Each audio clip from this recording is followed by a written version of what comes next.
اعوذ باللہ من الشیطان الرجیم بسم اللہ الرحمن الرحیم۔ اب ذرا کچھ ضمنی مسائل ہیں کہ جو بعض کفار کی طرف سے، بعض معترضین کی طرف سے پیش ہوتے تھے، وہ کبھی بھی اس چیلنج کا مقابلہ تو نہ کر سکے، میدان میں تو نہ آ سکے۔ یہ بالکل ایسی بات ہے جیسے کسی مصور کی تصویر پر اعتراض کرنے والے تو بہت تھے۔ جب کہا گیا کہ ذرا یہ لیجیے قلم، اس کو ٹھیک کر دیجیے، یہ برش آپ کے ہاتھ میں دیتا ہوں، اب سب پیچھے ہٹ گئے۔ تو کوئی صورت قرآن کے مقابلے میں لانا وہ تو ان کے لیے ممکن نہیں تھی، لیکن ادھر ادھر سے اعتراضات کرنے کے لیے جو زبانیں کھلتی تھی ان میں سے ایک اعتراض نقل کیا جا رہا ہے۔ وہ یہ تھا کہ وہ کہتے تھے کہ قرآن مجید میں مکھی کی تشبیہ آئی ہے، یہ تو بڑی حقیر سی شے ہے، اعلیٰ کلام ہو اور اعلیٰ متکلم ہو ایسی حقیر چیزوں کا تذکرہ نہیں کرتا۔ بیت العنکبوت مکڑی کا بھی ذکر ہے قرآن میں، اتنی حقیر شے کا، یہ کوئی اعلیٰ کلام نہیں۔ اس کا جواب دیا جا رہا ہے کہ اصل میں کہیں تشبیہ بیان کرنی ہے، تمثیل بیان کرنی ہے، تو دیکھنا یہ کہ جس شے کے لیے تشبیہ دی جا رہی ہے اس کی مناسبت والی شے ہو۔ شے کوئی بہت حقیر ہے تو کسی عظمت والی شے سے آخر کیسے تشبیہ دی جائے گی؟ وہ تو کسی حقیر شے سے ہی تشبیہ دی جائے گی تو جو اصل مقصد ہے تشبیہ کا وہ پورا ہوگا۔ ان اللہ لا یستحیی ان یضرب مثلا ما بعوضۃ فما فوقہا، اللہ تعالیٰ کو تو اس میں کوئی جھجک نہیں ہے، کوئی شرم نہیں ہے کہ وہ مچھر کی مثال بیان کرے، تو اس سے اوپر، اب یا فوقہا میں دونوں معنی ہو جائیں گے، یعنی کمتر اور حقیر ہونے میں اس سے بھی بڑھ کر، یا یہ کہ اس سے اوپر کی کوئی شے اس کی مثال دینے میں اللہ کو کوئی جھجک نہیں، اس لیے کہ مکھی بھی بہرحال مچھر سے تو ذرا بڑی شے ہے۔ اس معنی میں بھی ہو سکتا ہے فوقہا، اور فوقہا اس معنی میں بھی کہ اس سے بھی حقیر ہونے میں اس سے بھی بڑھ کر۔ فَأَمَّا الَّذِينَ آمَنُوا فَيَعْلَمُونَ أَنَّهُ الْحَقُّ مِن رَّبِّهِمْ، تو جو لوگ صاحب ایمان ہیں وہ جان لیتے ہیں کہ یہ حق ہے ہمارے رب کی طرف سے۔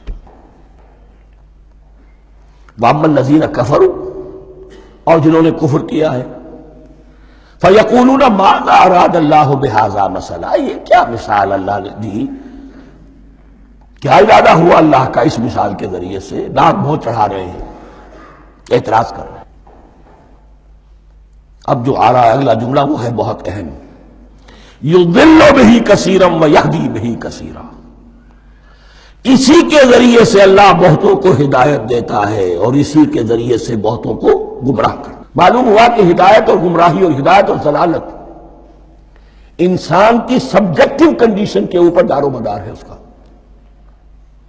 آپ کے دل میں خیر ہے، بھلائی ہے، نیت صحیح ہے، طلب ہدایت، طلب علم، اس میں آپ سچے ہیں، آپ کو ہدایت مل جائے گی۔ دل میں زیغ ہے، کجی ہے، نیت میں ٹیڑھ ہے، فساد ہے، تو اسی کے ذریعے سے اللہ آپ کی گمراہی میں اضافہ کر دے گا۔ یضل بہ کثیرا ویہدی بہ کثیرا، لیکن اللہ کا یہ کسی کو ہدایت دینا اور کسی کو ضلالت دینا علل ٹپ نہیں ہے، کسی قاعدے اور قانون کے بغیر نہیں ہے۔ وَمَا يُضِلُّ بِهِ إِلَّا الْفَاسِقِينَ، نہیں گمراہ کرتا وہ اس کے ذریعے سے مگر صرف سرکش لوگوں کو، جن میں سرکشی ہے، تعلی ہے، تکبر ہے، اور ان کے اوصاف کیا ہے؟ الَّذِينَ يَنقُضُونَ عَهْدَ اللَّهِ مِن بَعْدِ مِيثَاقِهِ، جو توڑ دیتے ہیں اللہ کے ساتھ کیے ہوئے عہد کو۔ اور سب سے بڑا عہد یہ سورہ اعراف میں چل کر آئے گا، عہد الست۔ عالم ارواح میں ہم عہد الست کر کے آئے، الست بربکم قالوا بلی، کیا میں ہی نہیں ہوں تمہارا رب؟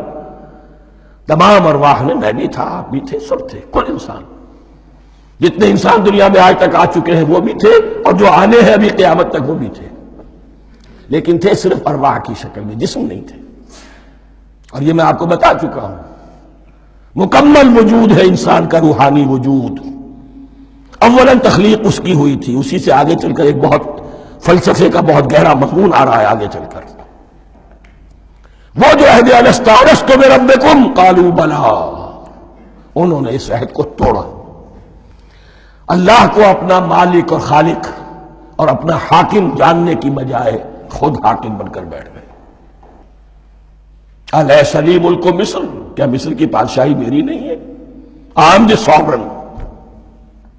We are sovereign. Popular sovereignty. بغاوت، سرکشی، فاسق.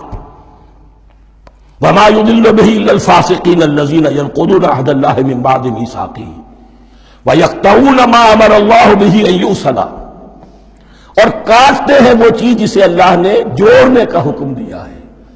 اللہ نے صلہ رحمی کا حکم دیا ہے، یہ قطع رحمی کرتے ہیں. مال کی طلب میں بھائی بھائی کو ختم کرتا ہے، اس کے مال کو ہتھیانے کے لیے، اپنی ذاتی اغراض کے لیے تمام اخلاقی حدود جو ہے انسان پسو پیش ڈال دیتا ہے. اپنا تکبر، اپنے لیے تعلی. الذین، آپ دیکھیے نوٹ کیجئے، اس میں ہماری شریعت کا فلسفہ یہ ہے، ایک تعلق ہے اللہ کا بندے کے ساتھ، حقوق اللہ، ایک ہے بندوں کا بندوں کے ساتھ، حقوق العباد. اللہ کا حق کیا ہے؟ اسے حاکم اور مالک، اور حاکم سمجھو، الملک سمجھو، خود اس کے بندے بنو. انسانوں کا حق کیا ہے؟ کونوا عباد اللہ اخوانا، سب آپس میں بھائی بھائی اللہ کے بندے بن جاؤ. اور اس میں سب سے اہم ترین رحمی رشتہ ہے، سگے بھائی بہنیں، پھر دادی کے اوپر جا کر وہ کزنز آ جائیں گے، پر دادی پر جا کر اور جمع ہو جائیں گے، یہاں تک کہ آدم و حوا پر تمام انسان جمع ہو جائیں گے. تو رحمی رشتے کی بڑی اہمیت ہے. تو وہ فاسقین کے جو توڑتے ہیں اللہ کے عہد کو، اس کو مضبوطی سے باندھنے کے بعد، وَيَقْطَعُونَ مَا أَمَرَ اللَّهُ بِهِ أَن يُوصَلَ وَيُفْسِدُونَ فِي الْأَرْضِ، انہی دونوں چیزوں کے نتیجے میں زمین میں فساد پیدا ہوتا ہے. یا اللہ کی اطاعت سے باغی ہو گئے، اور یا آپس میں ایک دوسرے کی گردنیں کاٹنے لگے. اولئک ھم الخاسرون، یہی لوگ ہیں جو بالآخر خسارے میں، آخری اور دائمی خسارے میں رہنے والے ہیں. کیف تکفرون باللہ وکنتم امواتا، تم کیسے کفر کرتے ہو اللہ کا. بڑا پیارا انداز ہے. وکنتم امواتا، تم مردہ تھے، فاحیاکم، تمہیں زندہ کیا، ثم یمیتکم، پھر تمہیں مارے گا، ثم یحییکم، پھر جلائے گا، ثم الیہ ترجعون، پھر تم اس کی طرف لوٹ جاؤ گے، لوٹا دیے جاؤ گے. یہاں وہ بات آ گئی جو آج نگاہوں سے بالکل اوجھل ہو چکی ہے. یہ ہم دنیا میں آنے سے پہلے مردہ تھے، کیا مانی؟ یہ مضمون آ کر اصل میں سورہ غافر یا سورہ مومن میں چل کر اس کی پوری وضاحت ہوگی. لیکن چونکہ یہاں تذکرہ ہو چکا ہے عہد انس کا، ہماری پہلی تخلیق ہوئی عالم ارواح میں، ارواح کی صورت میں، پھر ہمیں سلا دیا گیا. وہ ہماری پہلی موت تھی. مردہ جو ہے معدوم نہیں ہوتا، مردہ ہوتا ہے، بے جان ہوتا ہے، سویا ہوا ہوتا ہے. اور موت کو اور نیند کو تشبیہ دی گئی ہے. پھر ہمیں اس جسد کے ساتھ یہاں زندہ کیا گیا، پھر موت طاری ہوگی، پھر ہمیں زندہ کیا جائے گا. یہ آیت جیسا کہ میں نے عرض کیا بہت بڑی اور بڑی گہری حکمت اور فلسفہ قرآن کی آیت ہے. کیسے اللہ کا انکار کرتے؟ کنتم اموات، تم مردہ تھے، سوئی ہوئی ارواح کی شکل میں تھے. فاحیاکم، تمہیں جگایا، اس جسد کے ساتھ زندہ کیا. ثم یمیتکم ثم یحییکم، پھر تمہیں مارے گا، پھر جلائے گا. ثم الیہ ترجعون، پھر تم اس کی طرف لوٹا دیے جاؤ گے. اور اب اس کے بعد جو آخری آیت ہے، هو الذی خلق لکم ما فی الارض جمیعا، اس نے تمہارے لیے بنایا ہے جو کچھ بھی زمین میں ہے. اس میں خلافت کا مضمون آ گیا. حدیث میں آتا ہے انما الدنیا خلقت لکم وانتم خلقتم للآخرہ، یہ دنیا تمہارے لیے بنائی گئی ہے، تم آخرت کے لیے بنائے گئے ہو. هو الذی خلق لکم ما فی الارض جمیعا، اس لیے کہ اگلی آیت پھر آ رہی ہے خلافت کی آیت.